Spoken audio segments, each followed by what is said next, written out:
یہ جو بریلوی حضرات اذان سے پہلے اذان کے بعد الصلاۃ والسلام علیکم کے سیغوں سے صلاۃ والسلام پڑھتے ہیں، یہ کس دور سے شروع ہوا ہے؟ کہ آپ صلی اللہ علیہ وسلم کے زمانے میں تھا یا کسی کی بات کی جا رہی ہے؟ اذان سے پہلے جو صلاۃ والسلام ہے یہ تو سن 1953 میں شروع ہوا ہے، جو قادیانیوں کے خلاف ایک تحریک چل رہی تھی مسلمانوں کی، جب اس تحریک کو کام کرتے ہوئے کامیاب رہی تو اس وقت اب حکومت آگے جا چکی تھی، کیونکہ دیوبندی بریلوی سارے اکٹھے ہو کر قادیانیوں کے خلاف کام کر رہے تھے۔ تو اس وقت اخبارات میں آیا تھا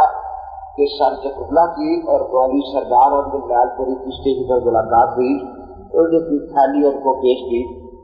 کہ حکومت ناکام ہو گئی ہے اس تاریخ کو ختم کرنے میں، تو پھر سب سے پہلے 1953 میں مولوی سردار لال پوری کی مسجد میں عصر کی اذان سے پہلے یہ صلاۃ والسلام پڑھا گیا۔ اس کے بعد ایک ہفتے میں پورے فیصلہ آباد میں پھیل گیا اور پھر یہ ساری جگہ پھیل گیا، اور اب انہوں نے کہنا شروع کر دیا کہ بیروئیوں کے خلاف تحریک اٹھانے کی ضرورت نہیں ہے، یہ دیوبندی جو ہے یہ درود پاک کے ورکر ہے۔ اس طرح سے وہ جو اتحاد تھا مسلمانوں کا وہ ختم ہو گیا اور حکومت اس تحریک کو ناکام کرنے میں کامیاب ہو گئی۔ اس لیے اس کی بنیاد کسی ایک مقصد پر نہیں تھی۔ مولوی صاحب نے نماز جنازہ کے بعد جو دعا ہے اس کے بارے میں بھی یہ فرمایا ہے، حالانکہ انہیں پتہ ہے کہ وہ سنی حنفی کہلاتے ہیں، اور فقہائے احناف نے اس درود کو دعا جنازہ کے بعد دعا مانگنے کو مکروہ لکھا ہے۔ عام طور پر لوگوں کو مغالطہ ہوتا ہے کہ جیسے عام نمازوں کے بعد دعا مانگی جاتی ہے تو یہ بھی ایک نماز ہے، لیکن خود جال حق میں مفتی احمد یاسر نے لکھا ہے کہ یہ فاضل نماز نہیں ہے۔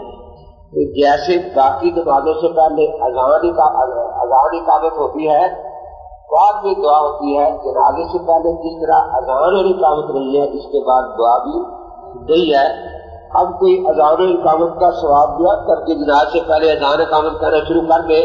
تو اس سے اذان اور اقامت کا جواز ثابت نہیں ہوگا۔ اور ان کے ہاں بھی جال حق میں یہی لکھا ہے کہ جنازے کے بعد کھڑے ہو کر انہی صفوں میں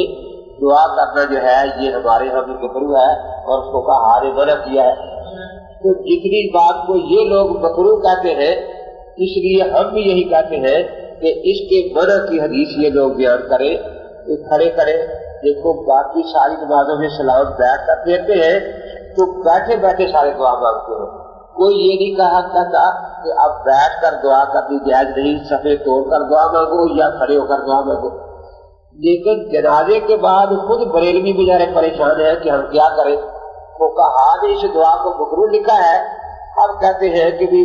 تم کھڑے ہو، کوئی بیٹھ جائے، کوئی سب توڑ لے تو پھر دعا کرنی جائز ہے یا نہیں۔ تو معلوم ہوا کہ ان کے ہاں بھی کھڑے کھڑے اسی طرح سب میں دعا مانگنا مکروہ ہے۔ تو اس لیے مولوی صاحب کا فرض تھا کہ وہ اس طور پر خاص طور پر کوئی منع کی حدیث دکھاتے کہ جنازے سے سلام پھیر کر صفے توڑے بغیر دعا مانگنا منع ہے، اس لیے ہم اس کو مکروہ کہتے ہیں۔ لیکن مولوی صاحب قیامت تک یہ نہیں دکھا سکتے۔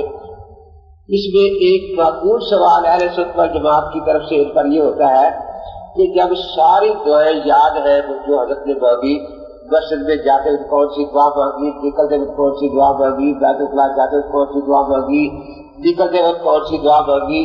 آپ استراحت کے لیے آرام پر لیٹے کس کروٹ پر لیٹ کے کون سی دعا مانگی، نیند سے اٹھے آپ کی مبارک زبان پر کون سی دعا تھی،